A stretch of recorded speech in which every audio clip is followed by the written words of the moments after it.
I think sustainability is at each and every level and every household.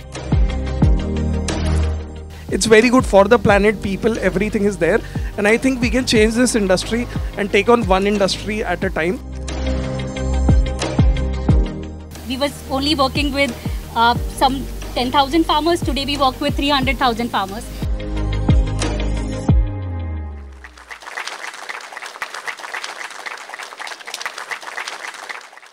At Spoken, Guftugu is a stage about great conversations. It's about conversations that can change your life.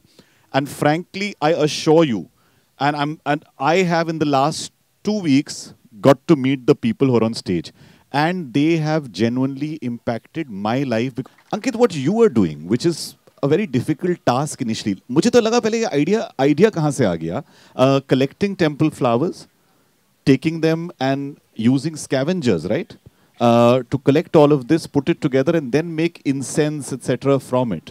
What was a hurdle you faced? How did you overcome it? How did the idea come? So basically फूल में हम लोग मंदिरों के फूल collect करते हैं, उससे हम लोग अगरबत्ती और लेदर, एनिमल फ्री लेदर बनाते हैं. तो इससे पहले मैं सिमेंटिक में जॉब कर रहा था.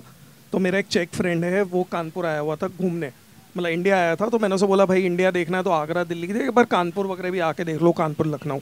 तो कानपुर में ज़्यादा जगह नहीं है जहाँ आप किसी को घुमाने ले जा सकते हो. तो हम लोग गंगा जी के घाट गए थे. तो वहाँ हम लोग 1 घंटे बैठे और वो गिनने लग गया. उसने करीब 150 लोग गिने जो कि गंगा जी में डुबकी ले रहे थे. और फिर उसको समझ ही नहीं आया कि ये लोग पागल है क्या. कि वो मुझसे बोलने लगा, अरे तुम लोग बीमार पड़ जाओगे, ऐसे क्यों कर रहे हो. मैंने बोला यार ये गंगा जी है, तुम्हें नहीं समझ में आएगा. तो फिर वो बोला अच्छा अगर इतनी ज़्यादा है तो फिर इतनी गंदी क्यों है. तो मैंने बोला कि भाई फीकल स्लज है, बहुत सारे प्रॉब्लम है, देश बहुत बड़ा है, तुम नहीं समझ पाओगे. फिर बोला अच्छा ठीक है, तुम कुछ करते क्यों नहीं हो इसके लिए. मैंने बोला यार कैसे करेंगे, गंगा जी है. जैसे ही मैंने ये बोला, बगल से एक मंदिर ने एक टेम्पो भर के फूल नदी में डाल दिया. और मैंने बोला यार मैंने अपने दादा परदादा सबको देखा है फूल नदी में ही डालते हैं या फिर आप मंदिर में बैनियन ट्री के नीचे छोड़ते हो. इस प्रॉब्लम को तो सॉल्व किया जा सकता है. हर साल हम हिंदुस्तानी इंडियंस करीब 80 लाख टन फूल गंगा जी में डालते हैं. और प्रॉब्लम सिर्फ फूल नहीं है, जो सारा पेस्टिसाइड इंसेक्टिसाइड यूज़ होता है इन फूलों को उगाने के लिए, वो सारा गंगा जी में मिल जाता है. फिर वो ग्राउंड वाटर में मिक्स हो जाता है और इरिवर्सिबल डैमेज है. मेरे घर वाले मुझे एक्चुअली पागल समझते थे. वो मतलब इतना बुरा हाल था कि वो किसी से मिलवाते भी नहीं थे मुझे. बोलते थे नहीं अभी भी जॉब छोड़ा है बट अभी MBA की तैयारी कर रहा है. तो इंडिया में सब चीज़ का आंसर क्या कर रहा है, MBA की तैयारी कर रहा है. सो एक बॉम्बे में एक औरंगाबाद में, right, and you got 5 other founders. 7 founders survive कैसे करते हैं साथ में? That's the biggest thing, right? Tell me really, how did this start? S4S does something absolutely incredible as well. You'll get to know it. So tell us a little bit about S4S so they first know क्या है, and then tell me how do 7 founders work together. Yes. So S4S stands for Science for Society. And हमने यहाँ पे जो post harvest losses होते हैं, जैसे कि India is the second largest producer of fruits and vegetables, लेकिन फिर भी 30 to 40% लॉसेस है. तो हम किसानों के साथ काम करते हैं जिन्हें हमें सोलर बेस्ड टेक्नोलॉजी दिया है to increase the shelf life of the product. तो यहाँ पे हम 3 चीज़ें मेनली टारगेट कर रहे हैं कि एक पोस्ट हार्वेस्ट लॉसेस हम कम करें, एक रिन्यूएबल एनर्जी बेस्ड टेक्नोलॉजी हम उनको दें, और थर्ड चीज़ जो है फार्म लेवल एम्पावरमेंट और daily wages creation for the women farmers. तो अभी जो S4S का काम है अराउंड 400 विलेजेस में है, 4 स्टेट्स में हम लोग काम कर रहे हैं, और 2500 जो विमेन है जो हमारे साथ जुड़ी हुई है, और लैक्स ऑफ फार्मर्स हमारे साथ इसमें जुड़े हुए हैं.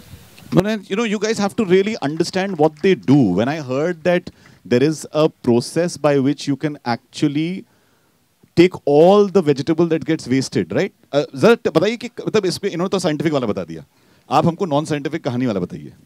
जैसे भी आप जो ब्रांड कंज्यूम करते हैं, जो कि अगर आपका किसान केचप हो गया, मैगी नूडल्स हुआ, तो उसमें आपको कैरेट और फ्रेंच बीन्स आप देखते हैं जैसे मैगी नूडल्स में. सो वो हमारी विमेन एंटरप्रेन्योर्स बनाती हैं. सो उनको कैसे अपने प्रोड्यूस का ज़्यादा वैल्यू मिल सके. पहले वो फ्रेश प्रोड्यूस बेचती थी जो कि कैरेट बेचती थी, अब वो उसको प्रोसेस करके उससे और ज़्यादा पैसे कमा सके, वो हम करते हैं. तो बेसिकली 3 चीज़ों को हम जो एड्रेस कर रहे हैं वो जो कि प्रिवेंटिंग फूड वेस्टेज. सो कैसे ही फार्म पे हम प्रोसेसिंग कर सकें, तो फार्मर को एक प्रोसेसर बना सके. So how a women gets a new identity for herself, she is also able to start her business, and also in this process हम कैसे ग्रीन हाउस गैसेज कम कर सके. तो उस पर हम काम कर रहे हैं कि हम फूड इंग्रेडिएंट्स बनाते हैं लार्ज ब्रांड्स के लिए, so brand behind a brand. Yeah, you know, to just let you all know, I heard a story about Mangal Tai. And they said that Mangal Tai was a lady who in, villages used to go around selling insurance, right? And वो 700 रुपए की insurance दिन में बेचती थी. Imagine after going to so many places, each insurance used to be for 10 rupees. That means 70 places this lady is going and earning 1 rupee per transaction. So she earned 70 rupees. And today, thanks to S4S, from the money they used to earn to what is this, it's 5x of what they could do. And that is 5x the aspiration, 5x the power to control your life, to control what's happening. Because when you hear the stories about the kind of things that they used to have, the problems they used to face, ghar pe, what are the kind of problems that these people end up facing? So actually अगर हम ये इनका life देखें ये women का, तो उनको अगर खुद के फार्म में वो दूसरों के फार्म में काम करने जाती है तो ज़रूरी नहीं है कि उनके सेम गांव में उनको काम मिले. तो उनको अदर नियर बाय विलेजेस जो होते हैं वहाँ पे उनको ट्रैवल करना होता है. तो ट्रैवलिंग का एक्सपेंस है, या घर का जो मेल है उसके ऊपर डिपेंडेंट रहना होता है कि वो मुझे गाड़ी पे कहीं छोड़ दे. इतना सब करने के बाद भी उनका income per day is like 120 rupees. उसमें से 20 रुपीज़ उनके टू एंड फ्रो ट्रैवल में चले गए, तो बचे उनके पास 100 रुपीज़. अगर आज उनको हमारी टेक्नोलॉजी की वजह से उनके गांव में उनके घर पे बैठ के वो काम कर पाए, तो दो चीज़ें हुई. उनका इनकम 300 तक गया, मतलब इनकम 3 फोल्ड्स हो गया. हम मतलब मेट्रो सिटीज़ में सोचते कि 5-6 हज़ार रुपये महीने से क्या फ़र्क पड़ता है, बट नहीं. अगर कोई कमा ही 1000 रुपये रहा था या 2000 कमा रहा था, उसके लिए 4 फोल्ड्स इनकम होना ये बहुत बड़ी बात है. प्लस सेकंड चीज़, उसका ट्रैवलिंग टाइम कम हो गया, so she is able now to spend time with her kids, और ये पैसा उसके बच्चों के एजुकेशन में जा रहा है. सो फिनेंशियल इंडिपेंडेंस जो वो विमेन को मिल रही है वहाँ पे, एंड ये उसको उसके घर रह के मिल रही है. तो जब हम बोलते हैं कि एक विमेन के हाथ में पैसा आ रहा है, तो वो पैसा मेनली कहाँ पे यूज़ होता है? हेल्थ के लिए यूज़ होता है, उसके बच्चों के एजुकेशन के लिए यूज़ होता है, और सबसे इंपॉर्टेंट चीज़ उसके फैमिली में उसको इंपॉर्टेंस मिलती है as a decision maker. I really feel that there are platforms needed, and I think with DBS, this whole business for impact, what they have done. आपने पहले तो कहा कि आप लोग you are able to get connected with each other. You're also connected with people. You're also connected with the possibility of getting grants, etc. Ankit, you told me a very good story of how this grant helped you during COVID. Market में grants तो बहुत है honestly, but DBS has its heart in the right place. क्योंकि जब Covid आया था मंदिर सारे बंद हो गए थे, फूल नेसेसिटी कमोडिटी में नहीं थे. तो जो किसान फूल उगा रहे थे, या तो वो उसे अपने गाय भैंस को खिला रहे थे या फिर वो उसे फेंक रहे थे. तब DPS के साथ हम लोग ने मिलकर एक प्रोग्राम बनाया जहाँ के हम किसानों, जो कि फूल के किसान हैं, उन्हें ही उनके खेत पर फूल सुखाकर प्रोसेस करना सिखा रहे थे, जिससे कि उनकी आमदनी बढ़ पाए. और DBS ने हम लोग को पूरा ऐप बनाना सिखाया कि किस तरह हम घरों से फूल उठा सकते हैं. हम लोग को पूरा कोविड में सपोर्ट किया कि किस तरह हम और अपनी महिलाओं को सपोर्ट दे सकते हैं.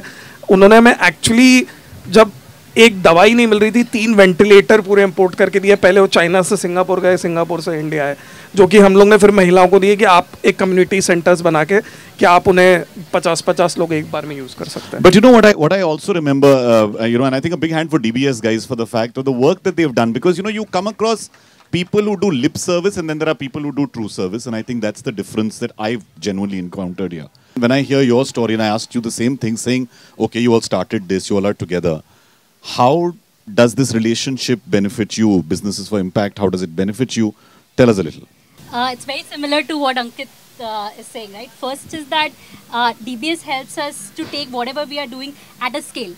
So पहले जब हम we was only working with some 10,000 farmers. Today we work with 300,000 farmers. We actually help them prevent this food from getting wasted by creating this farm level infrastructure for them. They are finding a new identity for it. So the main aspect of it is कि ये हमें एक scale करने में help करता है कि आप एक business model test out करो. For us it was very important that women जो हैं ये सारी new to credit हैं. इनका कोई historical bank data नहीं है. कितने सारे उन्हें तो बैंक अकाउंट भी पहली बार बनाया है. एंड इनके घर वालों के पास कोई डिस्पोजेबल इनकम नहीं है कि इनके बिजनेस में कोई इन्वेस्ट करे. तो आज जो उनके पास ऑप्शंस अवेलेबल है वो तो एक डेली वेज वर्कर वाला है या तो फार्म लेबरर है. वो भी ऐसा नहीं है कि 365 डेज इनके पास अवेलेबल है ये अपॉर्चुनिटीज़. सो जब हम ये पूरा बिजनेस मॉडल टेस्ट कर रहे थे तब DBS का रोल सबसे ज़्यादा क्रिटिकल था. पहले हम लोगों ने भी start as a technology solution किया था. हमें लगा कि वो एज अ केमिकल इंजीनियर हम ये सारी प्रॉब्लम टेक्नोलॉजी से सॉल्व कर लेंगे. बट जैसे आप ग्राउंड लेवल पे काम करते हो, आप देखते हो कि men are migrating to cities in search of Uber drivers, alternate income options. Women are the one running the household and also working on the farm. So ये पूरा जब मॉडल हमने टेस्ट आउट किया तब DBS played an important role. हमने women को ये financing available कराई कि वो कैसे ये अब इंफ्रास्ट्रक्चर या ये इक्विपमेंट पे इन्वेस्ट करेंगी. तो बैंक का जो भी फाइनेंसिंग का जो भी हमें पायलट करना था उस पे DBS का एक बहुत इंपॉर्टेंट रोल था. तब हम 200 women के साथ काम कर रहे थे. एक हमने हिस्टोरिकल डेटा दिखाया बैंक को. आजकल उन्होंने देखा कि ये women कितना अर्न कर रही हैं. It is doubling down their house hold income. और फिर अब उनके जैसे ही 2500 महिलाओं को आज ये opportunity milli.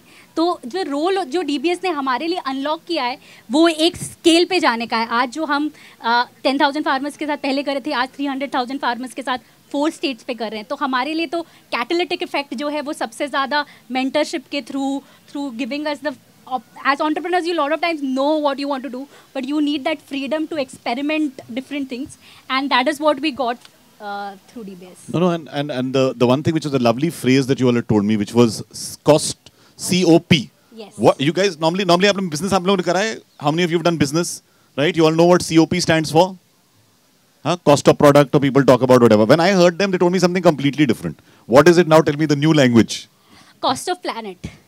We are taking resources. क्या कहानी है? मतलब I swear I heard this and I said, boss, ये तो लिखना पड़ेगा. Cost of planet. Guys, you really got to think about this. You know, it's why at Spoken particularly, because I really wanted you to say, if you reframe your stories, if you reframe a story, you can make so much more of an impact. And I think that's what these people are really doing. And I think capital with purpose. You know, banks give you loans, you find people who will support you, but finding capital which finds a purpose, giving a business more impact is something absolutely unique that I've heard. Sustainability is such a big topic for people. Purpose is such an important thing for young people. How can they benefit? What can they do? So actually जैसे हम बोलते हैं कि food waste, मतलब अगर हम ground पे food waste पे काम कर रहे हैं, हम एग्रीकल्चर और जहाँ से अपना अनाज आता है या फ्रूट सब्जी आती है हम वहाँ पे काम कर रहे हैं. लेकिन अगर हम कहीं पे भी जाके खाना खाते हैं या हम घर पे भी कुछ लाते हैं तो हम बहुत बार अपना फूड आराम से वेस्ट कर देते हैं. सो आई थिंक कि अगर हम वो भी अपने अपने जगह पे कंट्रीब्यूट करें, क्योंकि वो फूड उगाने में भी बहुत CO2 इमिशन हो चुका है ऑलरेडी, उसके पीछे बहुत मेहनत जा चुकी है जब तक वो तुम्हारे घर तक आ रहा है. So that is the biggest contribution. So I think sustainability is at each and every level and every house hold. एक स्मॉल स्टेप भी कंट्रीब्यूट करता है. तो अगर हर कोई सिर्फ ये चाहे कि ये फूड वेस्ट ना हो, चलो ठीक है तुम्हें खुद नहीं खाना है, तुम किसी और को दे दो जो खा सके, because it's a good quality food जो हम ऐसे ही वेस्ट कर रहे हैं. So I guess that is something which the society can contribute. Great. So guys, please reduce food wastage to one delivery, but just try and do something. I think, you know, what I'm genuinely impressed by is the fact that these hurdles appear so big, but then when you make that start, which is what is so wonderful to see. Every time I look at you again behind you, I see this thing which says "Live more, bank less." So just learn to live more, guys. You know, I think the best part of it is Go out, do something more with life. There's so much that can be achieved, which is absolutely fantastic. India seems to suddenly be becoming the flavor of the world. You all have plans to do this. Is it only going to be, because there's so much to solve in India only, do you all think that this is going abroad, etc.? I'll start with you and then come to you guys. Yeah, 100%. We've just started in Bodh Gaya, where Buddha got enlightenment and everything, and suddenly the Southeast Asian market and Japanese the market, I'm sure, have, would have like, opened up, right? like anything. It's been a crazy sales over there. So Wow. we want to tap more, like for example with Ayodhya and the Japanese connection everywhere, and the Indian diaspora just being everywhere. So it gives a good sales. I was once talking to Javed Akhtar Saab and I told him, sir, एक गाना लिखना है. तो he says, on what? So I said, you know about the Indians who are abroad and look at what they have done. तो he says, रोशन भाई, sir मतलब उम्र बहुत ज़्यादा है, और रोशन साहब मुझे इस बात से इत्तेफाक है. तो क्यों? कहले इंडियन तो दुनिया के हर कोने में है. You know, आप क्या कह रहे हैं कि गाने में उसको सेलिब्रेट करना है, वो तो इतने ज़्यादा है कि तो होना ही पड़ेगा. कहते हैं चाइनीज इंडियन है ही. I think we can actually use our demographic dividend to a great use. So Ankit's already got plans. Yeah, are you learning Japanese or no? Trying to learn German, as I told you, no. Because he's spending time there. What about you guys? Are there plans to make this bigger and how? So actually yes, मतलब आज अगर हम देखने जाए तो काफ़ी जो food products, again I am talking about food, कि इंडिया दुनिया का सबसे बड़ा चिली प्रोड्यूसिंग कंट्री है. तो हमारा मिर्ची सब जगह पे जा रहा है. मतलब कोई भी वर्ल्ड का कोना है वहाँ का मिर्च इंडिया से 70-80% इंडिया से जा रहा है. तो हम भी ये देख रहे हैं कि अगर डिहाइड्रेटेड फॉर्म में जो हम वेजिटेबल्स बोल रहे हैं कब से, सब लोगों ने मैगी खाया है, मैगी के अंदर जो वेजिटेबल्स आ रहे हैं, या सफोला ओट्स खाया है जिसके अंदर वेजिटेबल्स आ रहे हैं, तो ये कहाँ से आ रहे हैं? तो ये इसमें से कुछ प्रोडक्ट्स हम खुद बना रहे हैं। तो अभी ये हमारा स्कोप सिर्फ इंडिया तक नहीं है। तो ये जो हमारी विमेन फार्मर्स है ये जो बना रही है, तो ये प्रोडक्ट्स हम एशियन कंट्रीज़ में लेके जा रहे हैं, हम बाहर लेके जा रहे हैं, और जहाँ पे जाके भी हम ये स्टोरी बताते हैं कि guys it is not just for selling, but ये प्रोडक्ट सच में वहाँ से आया है। प्लस जो मल्टीनेशनल कंपनीज़ है वो आज सस्टेनेबिलिटी पे काम कर रही है, उनको CO2 न्यूट्रल बनना है, 2030 का विजन है, 2025 का विजन है, तो ये प्रोडक्ट्स कहाँ से आएंगे? So ultimately I can definitely see all over the world ये प्रोडक्ट स्लोली सारे लोगों तक और नॉर्मल मैन तक जा रहे हैं। मैं आपको एक स्लोगन प्लान देता हूँ, जब आपका पूरा हो जाए ना, आप वर्ल्ड को बोलेगा तुझको मिर्ची लगी तो मैं क्या करूँ, है ना? ऐसा भी हो सकता है। I really didn't even know that fact. Do you want to add something to that? No, yes, just want to add that India is only now exporting a lot of fresh produce, right? जैसे जैसे हम ज़्यादा process produce export करेंगे, हमारा gross value addition बढ़ेगा. The world is also looking to move away from China as a supply chain. So India has some massive opportunity in manufacturing, and हमारे लिए तो पूरा वर्ल्ड ही मार्केट है, क्योंकि food is getting consumed everywhere, right? So for us it's a great opportunity that we can the products that are actually processed at the farm gate can see that global market, global opportunity, right? We are already exporting to some countries, but soon looking to expand globally. Right. No, I really think that there are so many opportunities. If any of you want to know more, you can always chat with them, get to know more about their stories, what they're doing. They're going to spend a little more time with us here. And if any of you have got ideas on your own entrepreneur journey in the space, that's the idea of this conversation, to spark that thought in your mind, give you that opportunity. I know that there's a green grant that you all have, right, at DBS, and I think it's something that can be applied for, and they go through a rigorous process and then select people for this, and these founders then become friends and can do so much more. Honestly, guys, can everybody give them the hugest round of applause, please?